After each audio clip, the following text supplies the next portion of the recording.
আর যে কটা বিরুদ্ধে আমার লেগেছে, এখানে একটা চ্যালেঞ্জ আছে, ওখানে একটা ওখানে রাখতে দেবো না। আমার বিরুদ্ধে লাগবে আর আমার ভিডিও করবে, আবার লজ্জাও লাগে না বলতে। না ভালো লাগলে করতে হবে না, বিরুদ্ধে লাগবে কেন?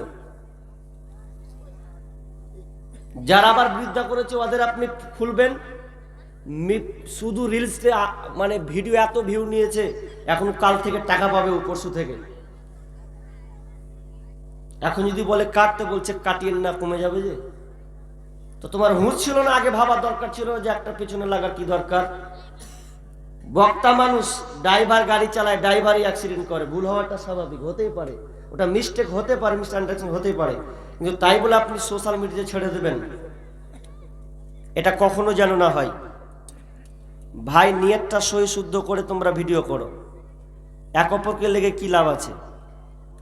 আর একটা পরামর্শ আমি ইউটিউবারকে দিচ্ছি, শুধু আমার গাজাল ছাড়লে হবে না, বক্তব্য যে আমি 2 ঘন্টা দেবো, ওই বক্তব্য গেল কোথায়? ওটা কে ছাড়বে? শুধু রিলস নিয়ে তোমরা গজলগুলো ছাড়বে ভিউ পাওয়ার জন্য, তা আমার বক্তব্যটি গেল কোথায়?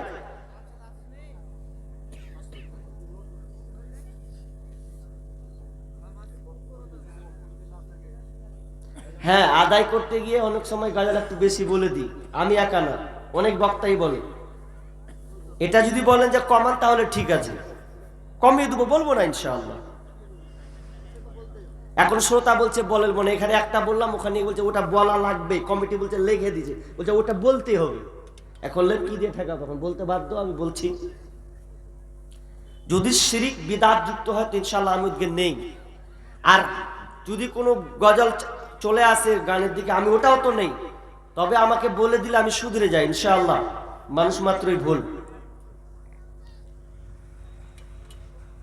আমার আবারও অনুরোধ থাকবে, শুধু খালি গাজাল ছাড়ার চেষ্টা করবে না, বক্তব্যগুলোকে আগে ছাড়ার চেষ্টা করো, কারণ সোশ্যাল মিডিয়া একটু অন্যরকম হয়ে আছে।